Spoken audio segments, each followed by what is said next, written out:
Este es el sermón Las paradojas de su gracia, desde Efesios 2, 1 al 10, predicado en la Iglesia Evangélica Centroamericana El Betel, el 9 de marzo del 2025. Las paradojas son un hecho o dicho aparentemente contrario a la lógica. También puede ser una figura de pensamiento que consiste en emplear expresiones o frases que envuelven contradicción. Nuestra vida está llena de paradojas. Cuando más rápido corres, más difícil es detenerte. Cuando más aprendes, más te das cuenta de lo poco que sabes. Cuanta más tecnología tenemos para ahorrar tiempo, menos tiempo parece que tenemos. Pero en otras paradojas nos hace reflexionar con más profundidad. El amor crece cuando se da. Los que más tienen suelen ser los menos satisfechos. O el camino a la grandeza en el reino de Dios es a través del servicio y la humildad. Y si hay algo que destaca en la manera en que Dios obra en el mundo, es que Él usa paradojas para revelar su bondad. La vida cristiana está llena de aparentes contradicciones que cuando se entienden nos llevan a un asombro más profundo por la gracia de Dios. En Efesios 2, 1 al 10, Pablo nos muestra dos grandes paradojas que definen nuestra salvación. Estábamos muertos, pero Dios nos hizo vivos. No fuimos salvos por obras, pero fuimos creados para andar en buenas obras. A simple vista, estas verdades parecen difíciles de conciliar. ¿Cómo puede alguien estar muerto y vivo al mismo tiempo? ¿Cómo puede la salvación no depender de obras, pero llevarnos a vivir en ellas? Pablo nos mostrará que en estas paradojas no hay contradicción, sino que se encuentra el corazón del Evangelio mismo. Vamos juntos a explorar estas verdades y ver cómo impactan nuestra vida hoy. Hoy veremos que, y este es el mensaje principal de este sermón, Dios muestra su bondad a través de las paradojas de su gracia.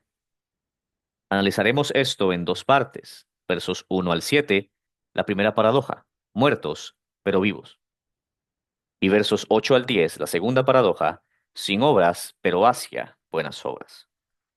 Primer punto, versos 1 al 7, primera paradoja, muertos pero vivos. La primera gran paradoja que encontramos en este pasaje es que estábamos muertos pero Dios nos hizo vivos. A simple vista, esto parece una contradicción. Después de todo, si alguien está muerto, no puede estar vivo al mismo tiempo.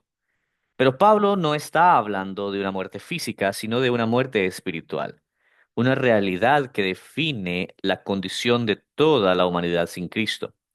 Para comprender la magnitud de esta verdad, debemos examinar en detalle lo que significa estar muertos en delitos y pecados, cómo Dios interviene y nos da vida y cuál es el propósito de esta resurrección espiritual. Versos 1 al 3 nos muestra la realidad de nuestra muerte espiritual.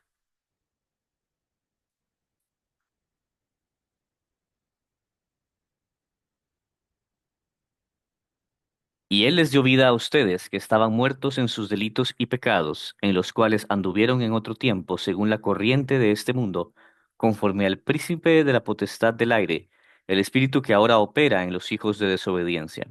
Entre ellos también todos nosotros en otro tiempo vivíamos en las pasiones de nuestra carne, satisfaciendo los deseos de la carne y de la mente, y éramos por naturaleza hijos de ira, lo mismo que los demás.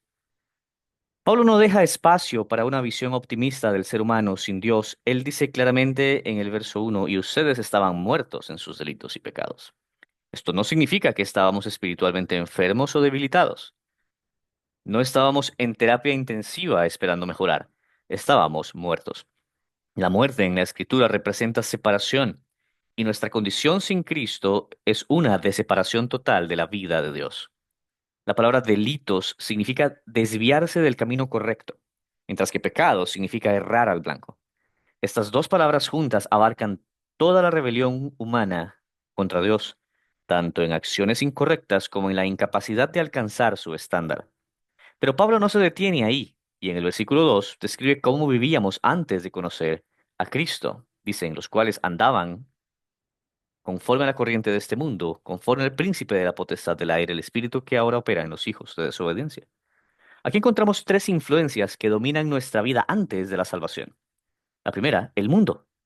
pues seguíamos la corriente del pensamiento y los valores de una sociedad que rechaza a Dios. La segunda, Satanás, pues vivíamos bajo la influencia de el príncipe de la potestad del aire, una referencia al diablo, quien gobierna el sistema del mundo. Esto puede entenderse como la atmósfera en la cual el diablo opera para trabajar en contra de la voluntad de Dios en la cultura y en la humanidad en general. Y la tercera, nuestra carne. En el versículo 3, Pablo dice que hacíamos los deseos de la carne y de la mente, mostrando que nuestro pecado no solo era externo, pero profundamente interno más bien. El resultado de esta condición es aterrador. Verso 3: éramos por naturaleza hijos de ira, lo mismo que los demás. Dios no es indiferente al pecado. La ira aquí no es un arrebato emocional, sino la justa respuesta de un Dios santo contra la rebelión humana. Todos estábamos en esta condición. No había excepciones, no había grados de muerte. Un pecador religioso y un pecador inmoral estaban en la misma situación, muertos, separados de Dios y bajo su juicio. Pero Dios, versos 4 al 6.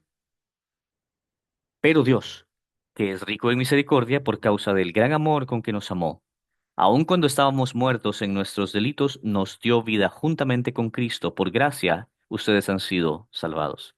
Y con Él nos resucitó y con Él nos sentó en los lugares celestiales, en Cristo Jesús. El verso 4 introduce el giro más grande en la historia de la humanidad. Esas dos palabras, pero Dios, contienen el Evangelio entero. No podíamos salvarnos, pero Dios intervino. La salvación no es el resultado de nuestra búsqueda de Dios, sino de su iniciativa soberana para rescatarnos. Pablo menciona tres razones por las cuales Dios nos salvó. La primera, su misericordia abundante. Dios no nos dio lo que merecíamos, eso es juicio, sino que nos rescató por compasión. La segunda, su amor infinito. Este amor no es una respuesta a algo bueno en nosotros, sino un amor incondicional basado en su naturaleza. Y finalmente, en tercera instancia, su gracia. Dios actuó sin que nosotros lo mereciéramos ni pudiéramos contribuir en nada a nuestra salvación.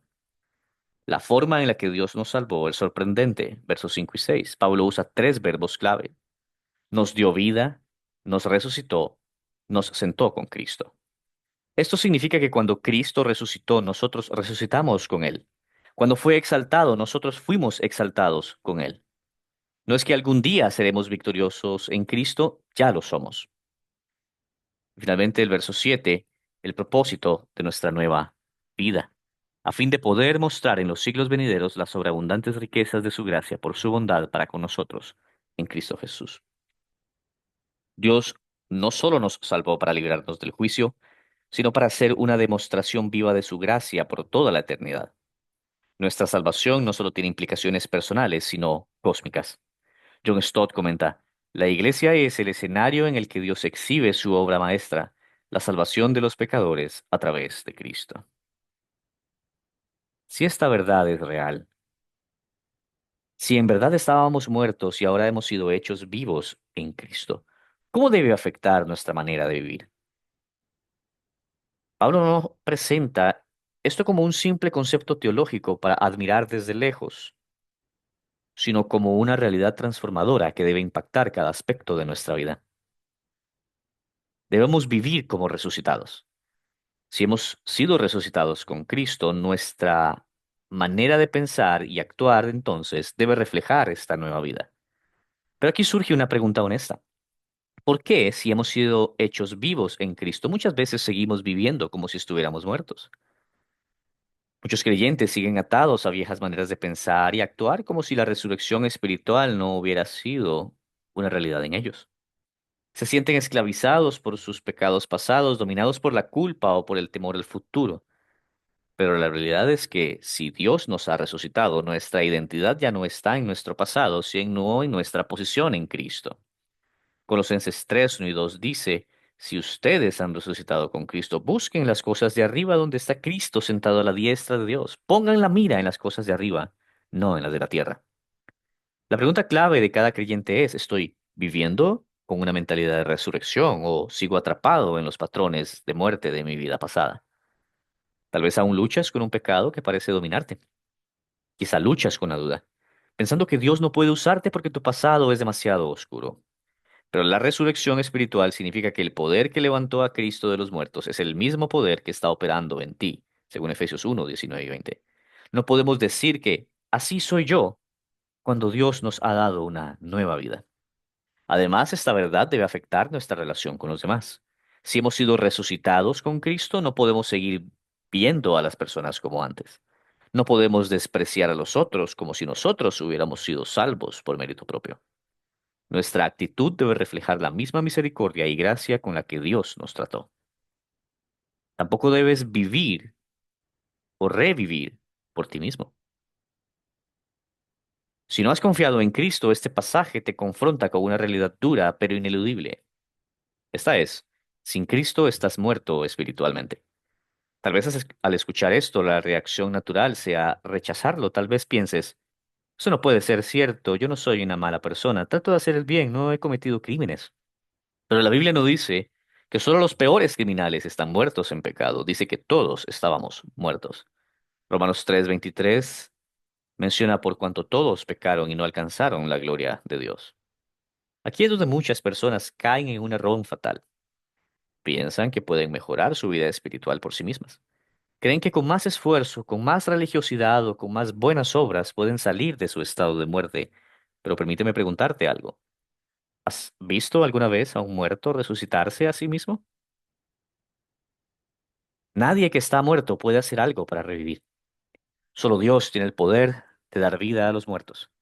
Si hoy estás escuchando este mensaje y te das cuenta que has vivido bajo la ilusión de que podías salvarte a ti mismo, la respuesta no es hacer más esfuerzos, sino rendirte completamente a la gracia de Dios. Cristo no vino para mejorar a las personas espiritualmente enfermas, vino a resucitar a los muertos. Jesús dijo en Juan 5:24, el que oye mi palabra y cree en el que me envió, tiene vida eterna y no será condenado, sino que ha pasado de muerte a vida. Esa es la invitación para ti hoy. No se trata de que cambies primero y luego vengas a Dios, se trata de que vengas a Dios porque solo Él puede cambiarte. Esa es la primera gran paradoja de la gracia de Dios.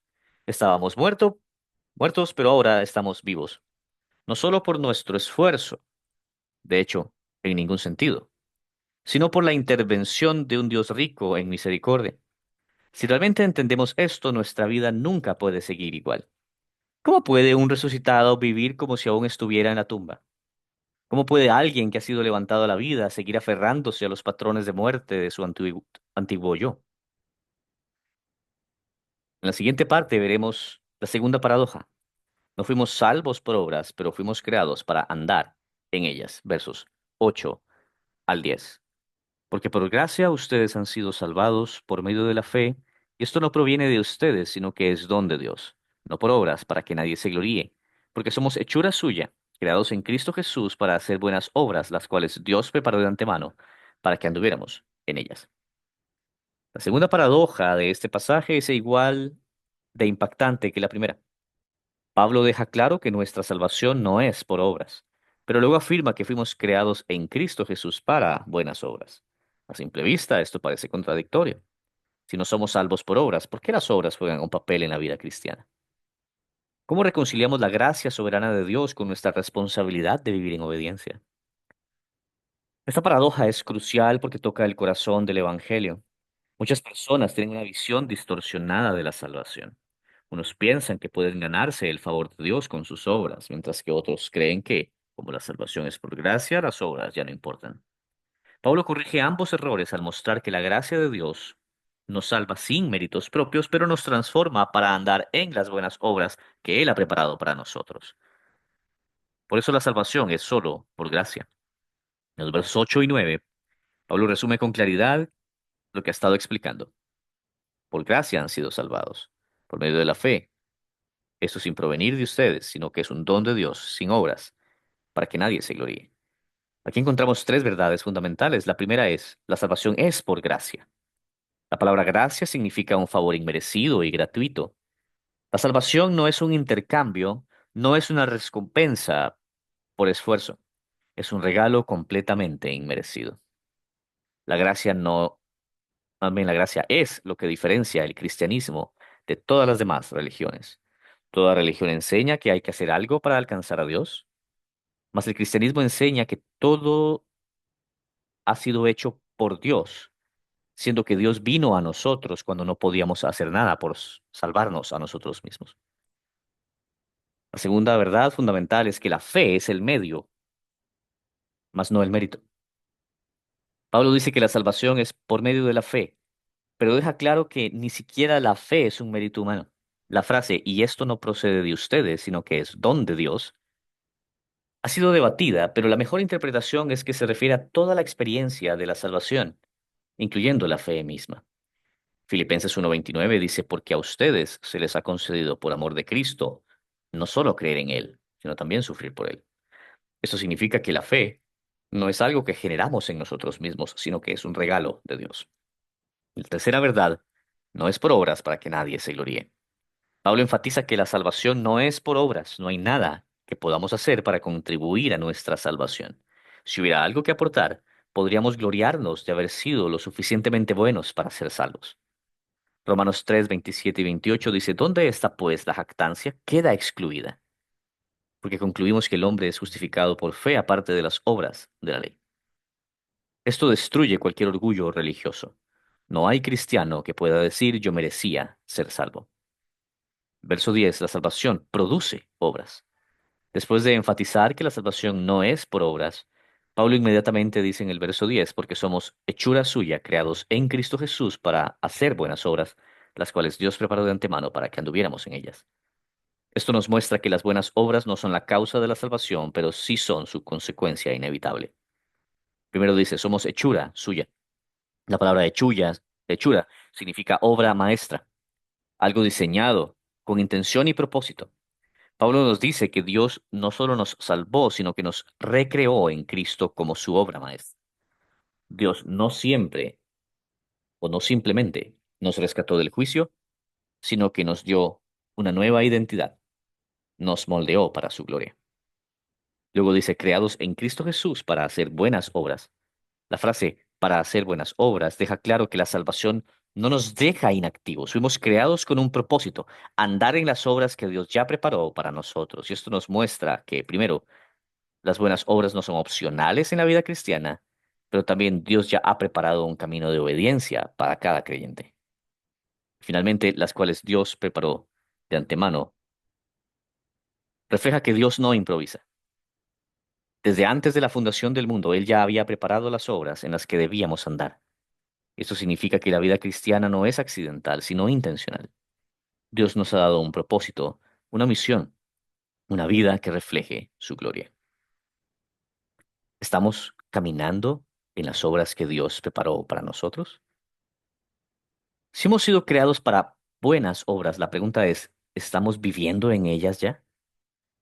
Algunos cristianos se sienten pasivos en su fe. Piensan, ya soy salvo, no necesito hacer más, pero Efesios 2:10 nos dice que fuimos salvados con un propósito. Tito 2:14 expresa, Él se dio por nosotros para redimirnos de toda iniquidad y purificar para sí un pueblo propio celoso de buenas obras. Esto no significa que nuestras obras nos salvan, sino que una fe genuina siempre se evidencia en una vida transformada. Tal vez hoy hay creyentes aquí que se saben llamados por Dios a hacer algo, pero han estado posponiendo. Dios preparó esas obras de antemano, no las ignores. Debes reconocer también, tú que escuchas este mensaje, que no puedes salvarte por obras, pero sí puedes conocer al Dios que transforma vidas. Muchas personas creen que serán aceptadas por Dios porque han sido buenas personas, pero este pasaje deja claro que nadie puede salvarse por obras. Isaías 64:6 dice, todas nuestras justicias son como trapos de inmundicia. Tal vez pienses, si me esfuerzo lo suficiente, Dios me aceptará. Pero la Biblia dice que sin Cristo todas las obras que hagamos están contaminadas por el pecado. La pregunta clave es entonces, ¿en qué estás confiando para tu salvación? Si estás confiando en tus obras, este pasaje es un llamado a dejar de lado el orgullo y confiar solo en Cristo. Juan 6:29 dice, esta es la obra de Dios, que crean en aquel a quien Él ha enviado. Hoy, Dios no te llama a hacer más esfuerzos, te llama a confiar en la obra del que Él ha enviado, Cristo. Esta es la segunda gran paradoja de la gracia de Dios. No somos salvos por obras, pero fuimos creados para andar en ellas. Si has puesto ya tu confianza en Cristo, debes reconocer entonces que tu vida tiene un propósito divino. No fuiste salvado para quedarte de brazos cruzados. Y si aún no has realizado un acto de confianza en el corazón, creyendo en Cristo como tu Señor y Salvador, deja de intentar de salvarte por la alternativa de las obras. Confía en Cristo, quien hizo ya la obra completa. La pregunta es, ¿estamos viviendo a la luz de esta verdad? Desde el inicio de este mensaje hemos hablado de paradojas, afirmaciones que aunque parecen contradictorias, en realidad contienen una verdad más profunda. Hemos visto cómo esto se aplica a la vida cotidiana, desde situaciones triviales hasta realidades más profundas sobre la condición humana. Pero las paradojas más sorprendentes no son las que encontramos en la vida diaria, sino las que encontramos en la gracia de Dios. La primera paradoja nos mostró que aunque estábamos muertos en nuestros pecados, Dios nos hizo vivos en Cristo. No estábamos simplemente alejados o necesitados de ayuda, estábamos espiritualmente muertos, sin esperanza, sin capacidad de salvarnos a nosotros mismos. Pero Dios, en su infinita misericordia, intervino y en amor nos dio vida y nos unió a Cristo. La segunda paradoja nos mostró que aunque la salvación no es por obras, fuimos creados en Cristo para buenas obras. No podemos ganarnos el favor de Dios por méritos propios, pero la evidencia de una fe genuina es una vida transformada. Dios no solo nos salvó para librarnos del juicio, sino que nos salvó para que viviéramos una vida con propósito, caminando en las obras que Él ya preparó de antemano para nosotros. Preguntarse entonces, antes de terminar, lo siguiente es importante. ¿Estamos viviendo en la realidad de estas verdades? Porque si eres creyente, estás llamado a vivir como alguien que ha sido resucitado. No puedes seguir aferrándote a los patrones de muerte de tu vida pasada. No puedes vivir en la perspectiva de la gracia barata. Dios te ha dado vida y te ha dado propósito. Y si aún no has creído en Cristo, hoy es el día para dejar de confiar en tus propios esfuerzos y recibir la vida que solo Él puede dar por gracia. No se trata de hacer más, se trata de confiar en la obra terminada de Jesús. Las paradojas de la gracia de Dios no son contradicciones, sino expresiones de su amor y su poder, ya que tal y como hemos visto, Dios muestra su bondad a través de las paradojas de su gracia.